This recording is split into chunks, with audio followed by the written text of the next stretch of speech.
भातकुली तालुक्यात काही शेतकऱ्यांनी पेरलेले कंपनीचे बियाणे उगवण न झाल्याने शेतकऱ्यांवर दुबार पेरणीचे संकट ओढवले आहे.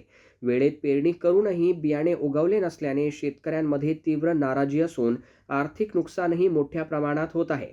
या गंभीर परिस्थितीची दखल घेत भातकुली तालुका कृषी विभागाच्या अधिकाऱ्यांनी भर पावसातही थेट शेतकऱ्यांच्या बांधावर जाऊन नुकसानीची पाहणी केली.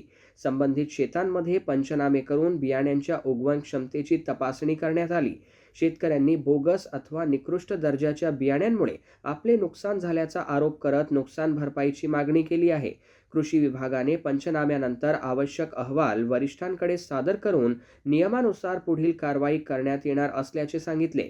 दरम्यान दुबार पेरणीची वेळ आल्याने शेतकऱ्यांपुढे अतिरिक्त खर्चाचे मोठे संकट उभे राहिले असून दोषी बियाणे कंपन्यांवर कठोर कारवाई करून शेतकऱ्यांना तातडीने नुकसान भरपाई देण्याची मागणी जोर धरू लागली आहे. आज दिनांक 8 जुलैपर्यंत आमच्याकडे एकूण 12 तक्रारी प्राप्त झालेल्या आहेत. या तक्रारींना त्यापैकी 3ची व्हिजिट झालेली आहे आणि उर्वरित व्हिजिट देखील आज आम्ही पूर्ण करून घेत आहोत.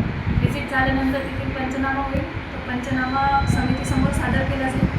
त्याच्यानंतर निर्णय घेण्यात येईल. आम्ही या सर्व जे तक्रारी आहेत त्याच्यामध्ये शेतकऱ्यांना योग्य नुकसान भरपाई मिळवून देण्याचा प्रयत्न ते आता समिती ठरवेल.